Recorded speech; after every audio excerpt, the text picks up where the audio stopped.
Oi, pessoal, tudo bem? Meu nome é Francine Reis. É um privilégio estar aqui com vocês. Hoje nós vamos falar sobre formando a minha equipe. E eu vou contar para vocês uma experiência que eu tive em 2012. Eu fui contratada para trabalhar numa igreja. E a primeira coisa que eu fiz foi conversar com o pastor sobre qual era a necessidade da igreja naquele momento. Então o pastor me falou que a necessidade maior era de voluntariado, por cento comprometidos com o ministério. Então eu comecei a investir em propaganda.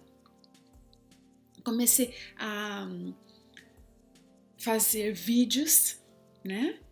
E gravar as crianças falando versinhos da Bíblia. E gravamos então um apelo no final, mostrando para os membros quanto tempo nós gastamos com coisas necessárias durante a semana e então perguntando para eles se seria possível eles dispensar 1 hora da semana deles para servir o futuro da nossa igreja, que são as nossas crianças. E foi um sucesso, graças a Deus conseguimos um número grande de voluntários.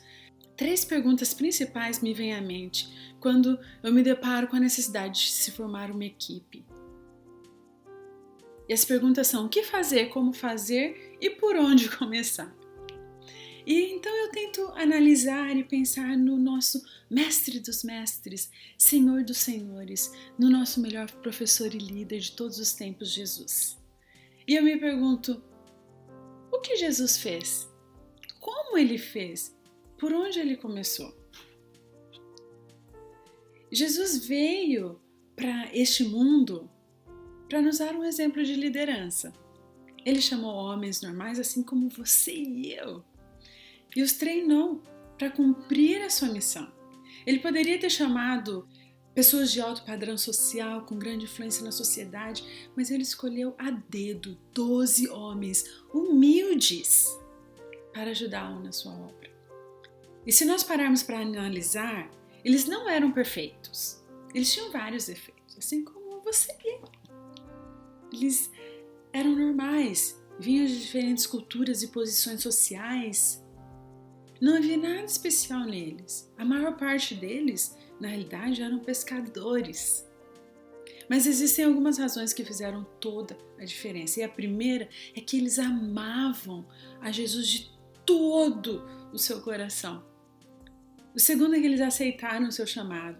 Eles entenderam a visão e a missão de Jesus e eles decidiram largar tudo que tinham para estarem ao lado de Jesus. Será que nós estamos prontos para isso? Será que nós faríamos o mesmo? Largar tudo. Tiveram que largar até a família e servir a Deus, seguir a Deus. Para ser um servo real, exige algumas mudanças. E é muito importante nós sabermos o propósito para que servirmos. Eu acho muito legal esse momento em Mateus 28, 18 a 20, onde Jesus chega perto dos seus discípulos e diz: foi-me dada toda a autoridade no céu e na terra, portanto vocês vão e façam discípulos de todas as nações, batizando-os em nome do Pai, do Filho e do Espírito Santo, ensinando-os a obedecer tudo o que eu lhes ordenei.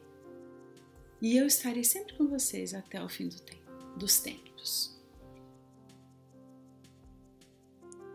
Eu acho incrível esse verso. Jesus passou a autoridade que o Pai lhe deu aos discípulos. E hoje a mesma autoridade é dada a nós.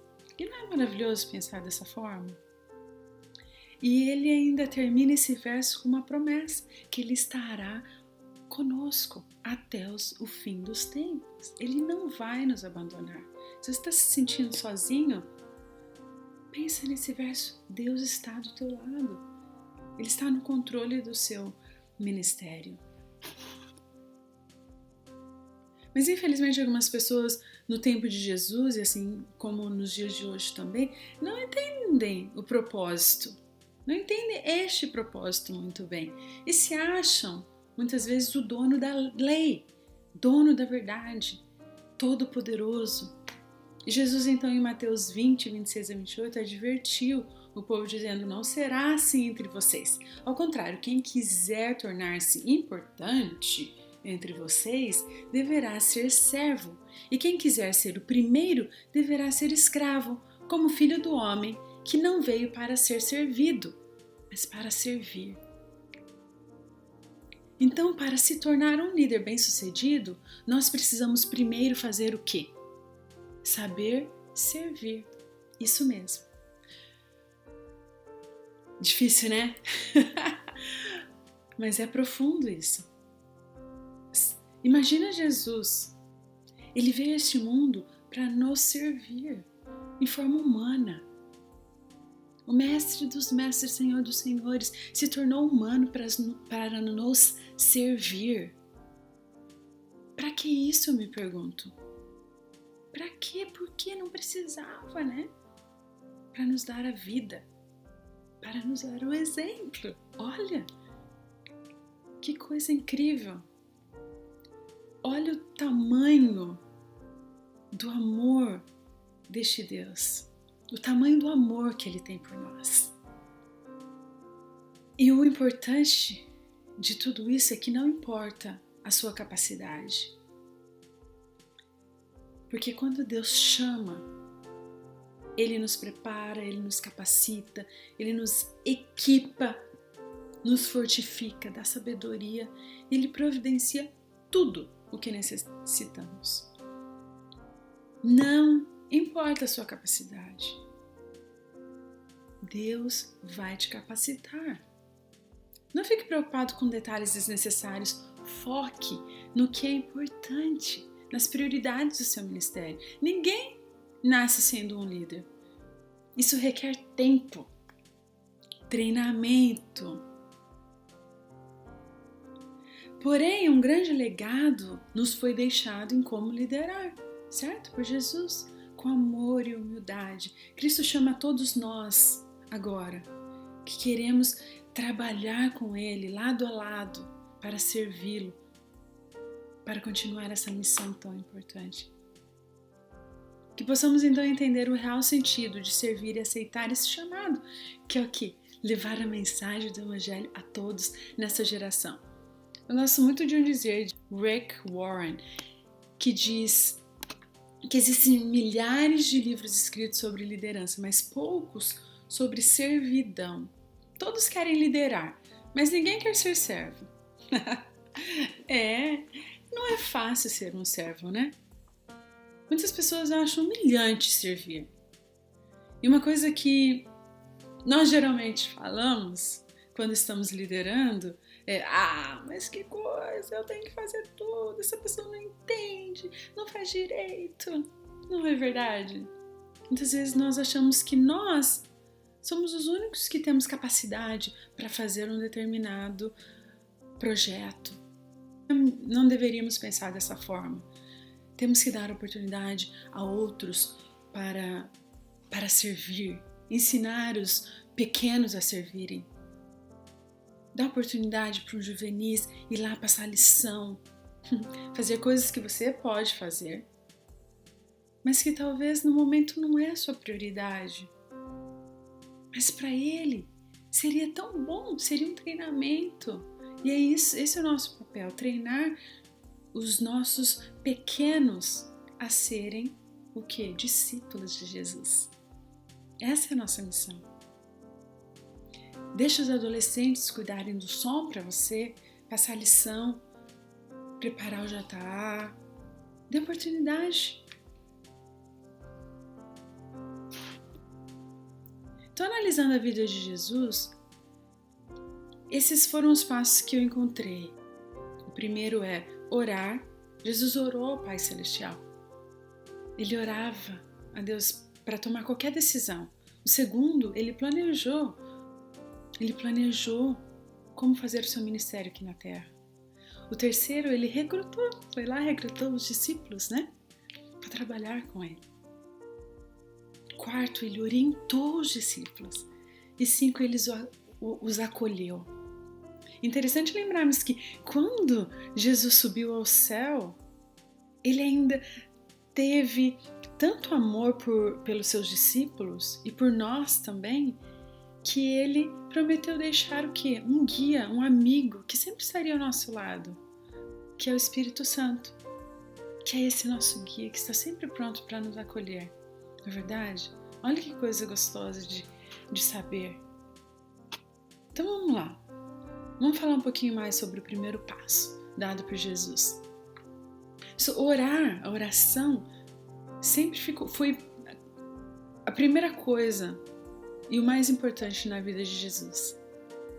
O primeiro passo dado por ele antes de escolher os discípulos foi passar tempo com o Pai.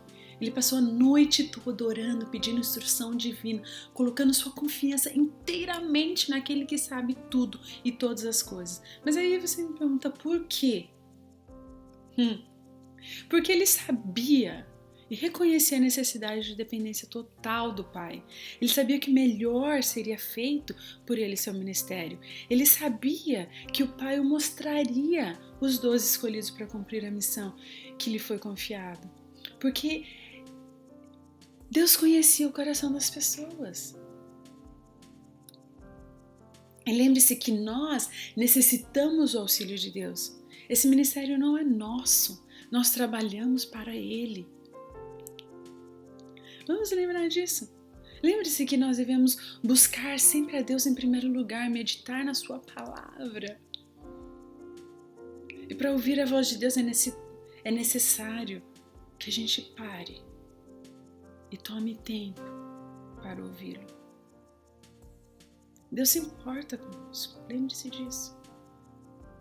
Ele nos ama, a sua intenção é nos ver felizes. Nosso propósito de vida é amar e servir a Deus. É importante que as crianças saibam disso, que você lembre disso constantemente. É necessário trabalhar no nosso crescimento espiritual diário e sermos o que? Exemplos para os nossos líderes. Porque eles nos olham, eles nos observam. Se você tem um e-book, você terá essa página falando com Deus, onde você tem um espaço para você escrever esses 3 passos. É muito importante a gente parar e conversar com Deus, agradecer, contar e pedir. Então eu coloquei aqui o primeiro passo, eu gostaria que você agradecesse. Agradece a Deus pela oportunidade em servi-lo, fazer parte desse ministério tão importante. O segundo passo, conte para Ele as suas necessidades, as suas frustrações. E no terceiro, peça para que Ele continue te usando como instrumento em suas mãos. A Bíblia fala, 1 Tessalonicenses 5, 16 a 18, regozijai-vos sempre, orai sem cessar, em tudo dai graças, porque essa é a vontade de Deus em Cristo Jesus para conosco. Deus quer que nós sejamos agradecidos, e um coração agradecido é mais feliz. Então agradeça. O segundo passo é planejar. Jesus foi bem claro quando chamou os discípulos a servi-lo. Deixe tudo para trás e siga-me. Eu acredito que os discípulos só aceitaram o chamado porque eles conheciam e confiavam em Jesus.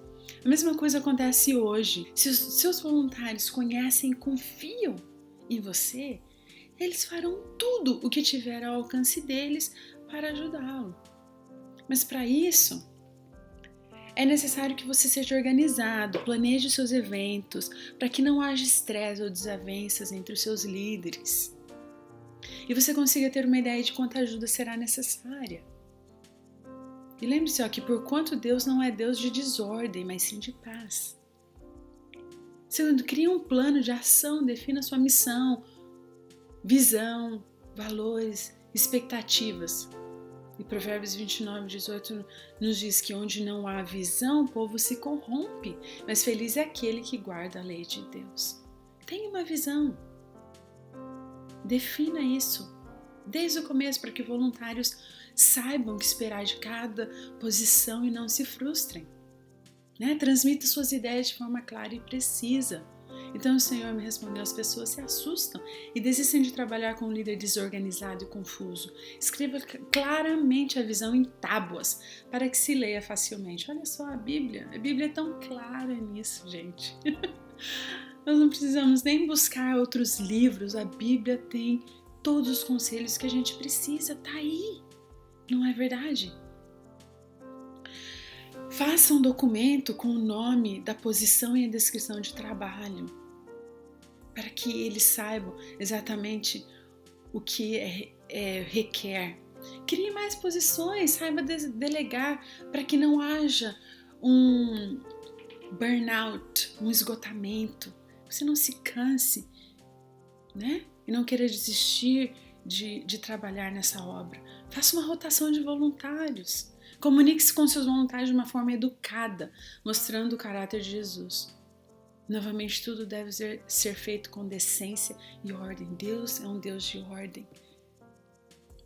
E aqui estão os passos para você criar então um plano de ação e definir o seu ministério.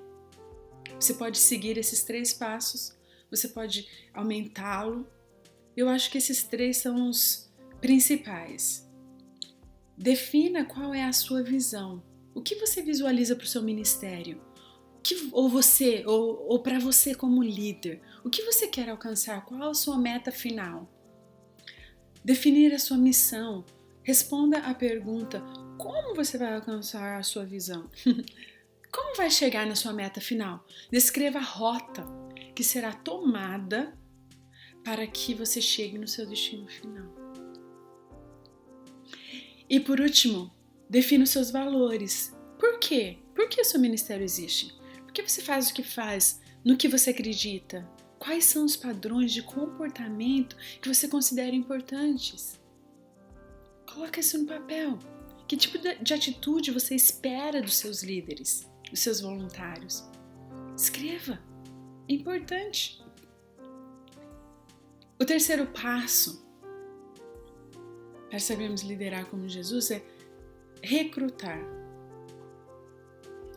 E um verso que eu acho muito importante é esse aí: escolha dentre todo o povo homens capazes, tementes a Deus, dignos de confiança e inimigos de ganho desonesto. É muito importante encontrarmos pessoas decentes, pessoas honestas para trabalhar conosco, E recrutar geralmente é a parte mais frustrante para muitos líderes, acho que para qualquer líder, porque é algo que tem que ser feito constantemente. Jesus escolheu 12 homens para trabalhar ao seu lado, mas hoje Ele convida todos nós, para trabalharmos e terminarmos essa obra que Ele começou aqui nessa terra. Então, não tenham medo de pedir ajuda. Fale com o máximo de pessoas possíveis. Quanto mais voluntário, melhor para você. Mas seja cauteloso com quem você coloca para trabalhar com os nossos pequenos. Priorize o bem-estar e a segurança das crianças e dos adolescentes. Envolva os pais no seu ministério. Faça uma triagem. Entreviste o seu candidato como você é entrevistado para um trabalho. Não coloque qualquer um para cuidar das nossas preciosidades, especialmente nos dias de hoje. Não dá para brincar com isso, porque as crianças se apegam demais com os professores. E se a pessoa estiver mal intencionada, vai dar ruim. Nunca force ninguém a se comprometer a trabalhar para você, mas peça para que eles orem antes de se comprometer com o ministério. Deixe que eles fiquem uma semana orando, conversando com Deus, porque olha, se isso acontecer, você vai ver que bênção será. A pessoa que toma tempo para pensar e toma uma decisão que não bem pensada, bem planejada, sem ser precipitada, ela vai ser um excelente líder. Ele vai ser aquele voluntário que você pode contar a qualquer momento. Vai ser comprometido. E seja honesto em relação ao tempo e o tanto de trabalho que requer cada posição. Faça uma lista geral dos possíveis candidatos, pessoas que você sabe que tem jeito com crianças, são gentis, são honestas, são gratas, que gostam de servir. Então escreva. No seu papel, você tem aí o seu e-book, essa página, para você escrever, ver então os nomes de jovens, adolescentes também. Não esqueçam deles. E depois você cria uma lista de posições, certo? Que você precisa, ou crie novas posições para o seu ministério. E tenta então encaixar esses possíveis candidatos com o quê? Com as suas posições que você criou. E aí depois disso, ore a respeito e vá até essas pessoas, converse com elas. Bom, toma tempo para fazer isso. Decida então quais tipos de líderes serão necessários para esse trabalho. Às vezes você precisa de líderes específicos, por exemplo, se você precisa decorar a salinha, talvez você precise de alguém que seja mais criativo, que tenha dons manuais, né? Envolva os jovens e adolescentes, como nós acabamos de dizer, não esqueça de providenciar o quê? Treinamento para eles, descubra os dons dos seus voluntários e use então na função mais adequada, compartilhe a sua visão, explique exatamente o que você quer. Se você tem um projeto, ajude eles a visualizarem esse projeto, a sonharem com você. Quando você compartilha, geralmente a pessoa abraça o seu projeto, ela se sente parte desse projeto. E isso é muito importante, a pessoa se sentir parte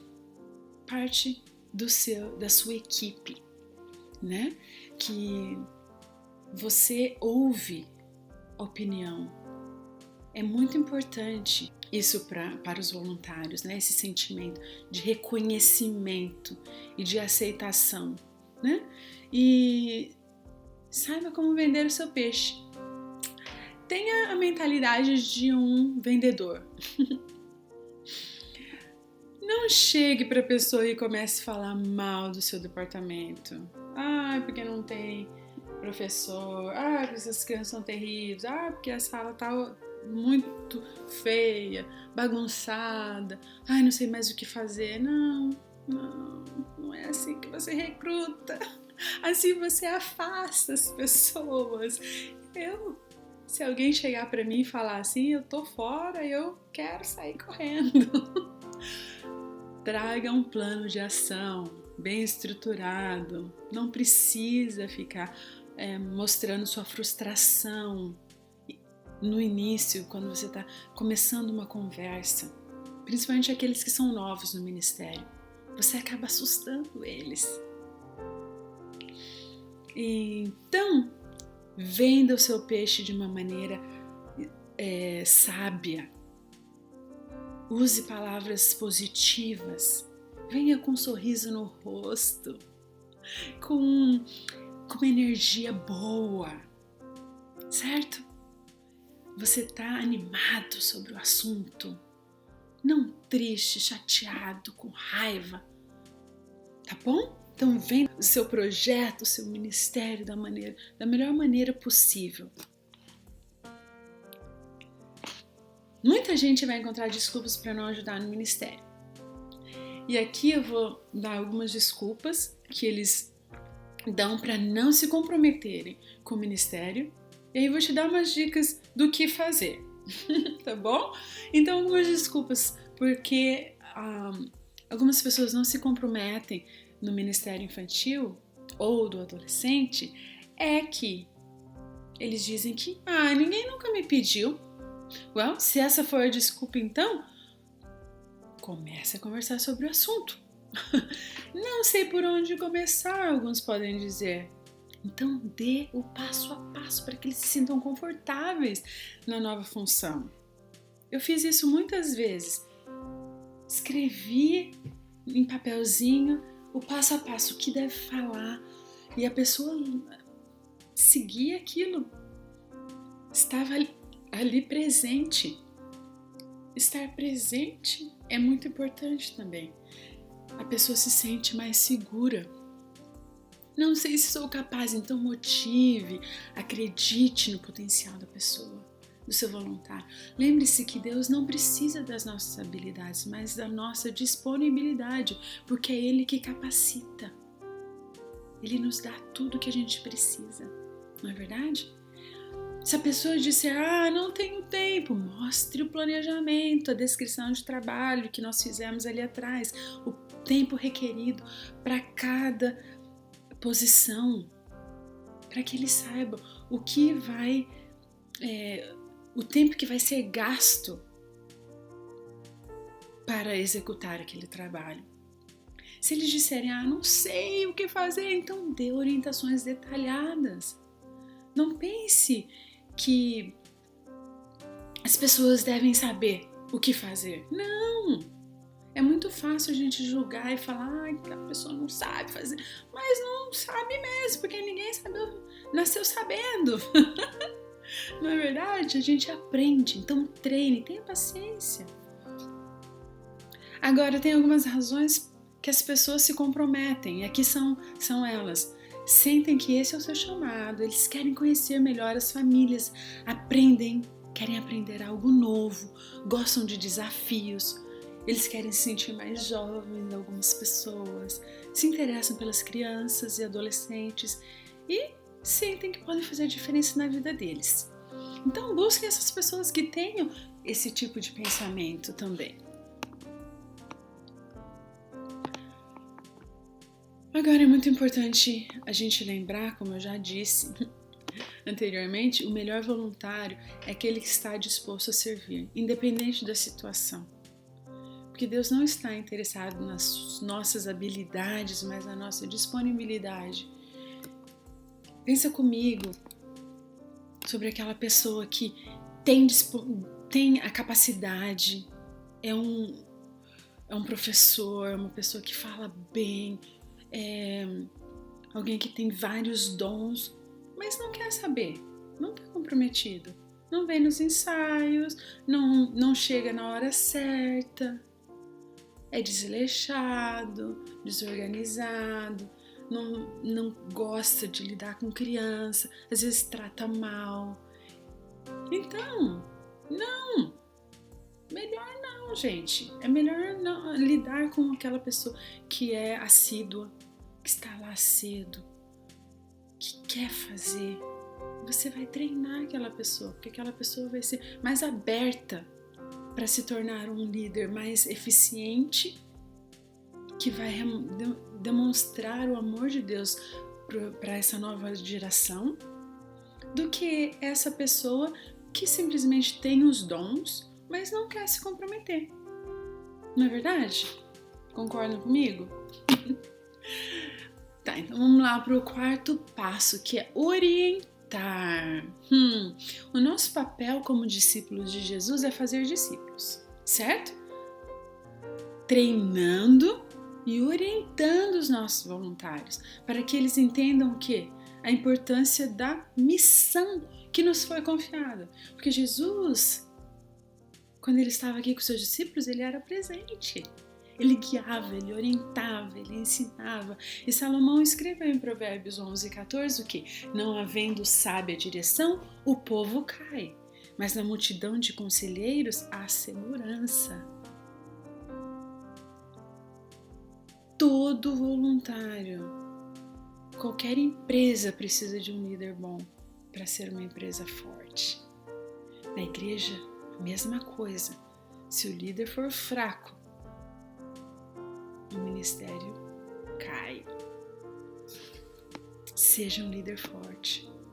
Não espere perfeição, mas esteja presente. Seja pronto para ajudá-los no que for preciso. Demonstre amor, paciência, compaixão. Saiba se comunicar. Utilize todos os meios de comunicação que agora estão disponíveis para nós. Nessa pandemia a gente descobriu mais, né? Mais meios de se comunicar. Então, use-os. Seja flexível. Ouça antes de falar, como é importante isso. Tenha sempre um plano B, como eu mostrei para vocês ali. Acompanhe o seu novo voluntário até que ele se sinta confortável fazendo a tarefa sozinho. É muito importante que você esteja ali. Eu não sei passar a lição. Tudo bem, eu vou estar ali com você até que você se sinta confortável passando a lição. E você está junto, vamos passar juntos a lição. Você fala essa parte e eu falo essa. E assim você vai treinando. Seja um facilitador. E o último passo é acolher. É muito importante que a gente crie uma cultura positiva de amor e encorajamento entre os nossos voluntários, para que eles sintam prazer em servir. Não deve ser um peso, tem que ser prazeroso. E eu vou dizer uma coisa, é muito triste você querer ajudar, querer servir e o seu líder te ignorar. Ou você não se sentir aceita naquele grupo. Ou às vezes tem um grupinho fechado e você é novo e as pessoas não te dão espaço. Ou muitas vezes você vai para ajudar e eles te deixam no canto. Não te explicam o que tem que ser feito, como as coisas funcionam. Não façam isso. Aconteceu comigo umas semanas atrás no Desbravador e eu me senti tão mal e eu comecei a pensar sobre isso. Poxa, será que eu alguma vez fiz isso com algum dos meus voluntários? Eu não lembro, mas é algo que eu não quero nunca que alguém sinta. É um sentimento muito ruim. E a Bíblia fala agora, lhes pedimos, irmãos, que tenham consideração para os que se esforçam no trabalho entre vocês, que os lideram no Senhor e os aconselham. Tenham-nos na mais alta estima, com amor, por causa do trabalho deles. Vivam em paz uns com os outros. Acolham os seus voluntários. Escreva um bilhetinho. Manda um chocolatinho. Olha, eu acho que um text message durante a semana é muito gostoso de receber. Conheça seus voluntários, ore por eles e com eles ofereça apoio. Desenvolve uma relação pessoal, integrando as famílias. Uma vez uma amiga minha, que é psicóloga, ela veio para mim e falou assim: Fran, eu sinto falta da nossa amizade. Eu falei, mas por quê? Como assim? A gente está sempre junto, a gente está conversando o tempo todo. Não, a nossa amizade. Não ministério. Nós temos feito ministério. Desde que você começou a trabalhar aqui na igreja, tudo que a gente conversa é sobre a igreja.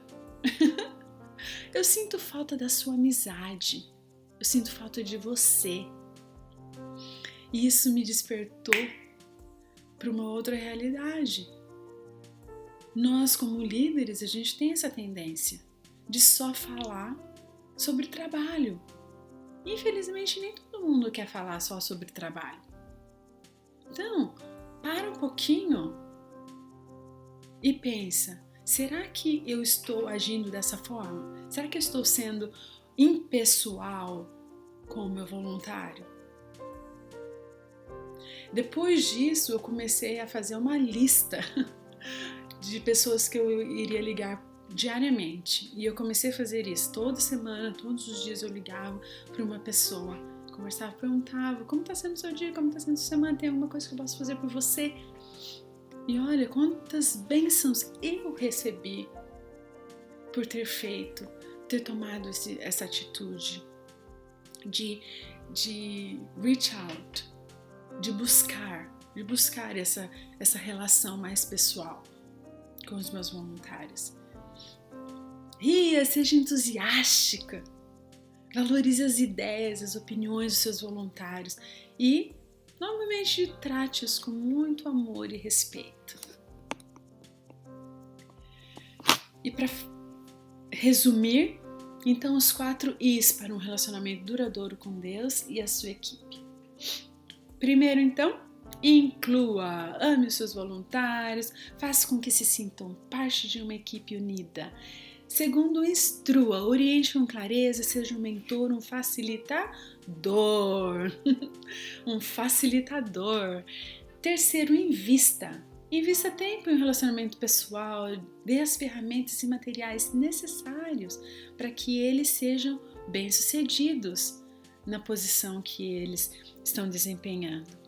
E por último, inspire, seja um exemplo. Seja um exemplo. Traga ânimo, encorajamento, corra riscos e dê o suporte necessário. Então esse é o nosso resumo de hoje. Mas eu gostaria de terminar a nossa classe lendo esse verso com você. Leia comigo. Vocês são o sal da terra, mas se o sal perder o seu sabor, como restaurá-lo? Não servirá para nada, exceto para ser jogado fora e pisado pelos homens. Vocês são a luz do mundo. Não se pode esconder uma cidade construída sobre um monte. Eu amo esse verso. Esse verso fala muito comigo. E eu tenho analisado esse verso por muitos anos. Isso me intrigava. Pensar o que é o sal da terra? O que Jesus estava querendo dizer, né? Com o sal. Você é o sal da terra. E por muito tempo eu não entendi. Mas comecei a pesquisar o que é o sal. Qual que é a função do sal, né? É dar sabor. Imagina comer uma pipoca sem sal. Não dá, né? Tem gente que gosta. Mas imagina uma batata frita. Aí não vai. Não vai mesmo. Então, imagina, você é o sal. Nós estamos aqui nessa terra para dar amor, esperança, paz para as pessoas ao nosso redor. Isso é ser o sal.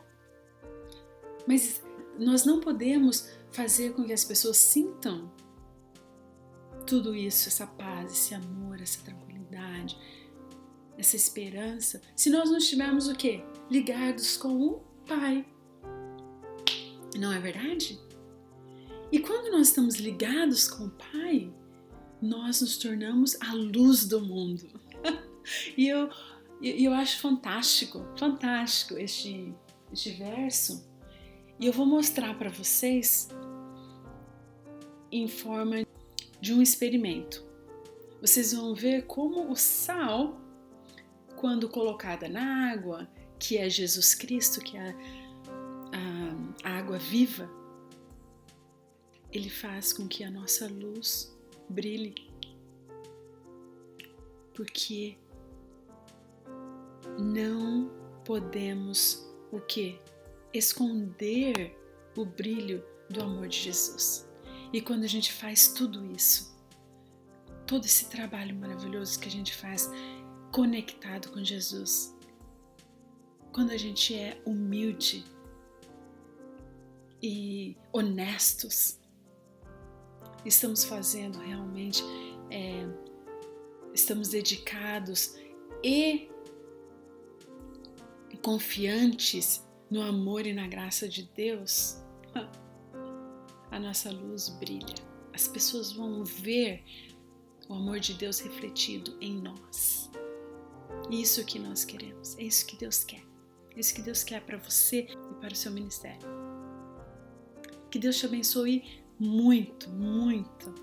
Bom, vou mostrar então para vocês aqui esse circuito com a água e o sal, para vocês entenderem como funciona, tá? Então, como a gente falou, a Bíblia fala que nós devemos ser como sal da terra, né?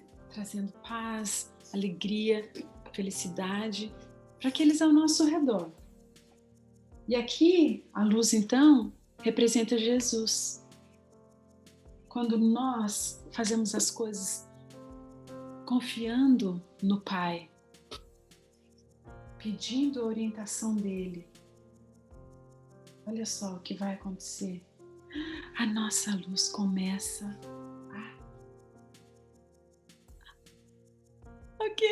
a brilhar, não é verdade? E olha, essa luz vai brilhar. Não tem nada que vai apagar essa luz. Nada vai fazer que essa luz se apague. As pessoas vão começar a ver e a sentir o amor de Jesus através de você, porque a sua luz vai estar brilhando. Tudo que for feito, as pessoas vão ver e vão dizer: tem alguma coisa diferente nessa pessoa. E uma coisa que eu gosto muito de dizer é que muitas vezes nós somos a única Bíblia que uma criança, uma pessoa, um adolescente, quem quer que seja, possa ter contato. Que você possa ser esse sal e essa luz para as pessoas ao seu redor, para as crianças, para os adolescentes do seu ministério. Que Deus possa abençoá-lo ricamente. E que você possa sentir essa paz, essa tranquilidade. Que você possa confiar totalmente nele, porque o que você faz é o suficiente. Saiba disso. Cada um de vocês são muito especiais para ele. O que você faz é essencial para as nossas crianças, para os nossos adolescentes, para essa nova geração. Eles precisam de você.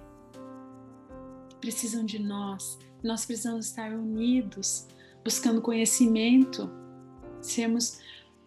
ter o coração aberto, sermos mais flexíveis, mais pacientes.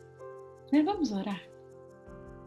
Querido Jesus, muito obrigado por essa mensagem, por todo esse conhecimento. Ajude-nos a abrir o nosso coração neste momento para que possamos aceitar algumas mudanças. Que nós possamos ser luzes, possamos ser o sal da terra, trazendo amor, respeito, paz, tranquilidade, esperança para essa nova geração, para esse mundo escuro, que eles possam ver essa luz brilhando, que possam sentir o seu amor através de nós. Obrigada por tudo, perdoe os nossos pecados. Nós te amamos, Pai. Em nome de Jesus, oramos. Amém. Que Deus possa abençoá-los, abençoá-las e que você possa novamente ser a luz do mundo. Até mais!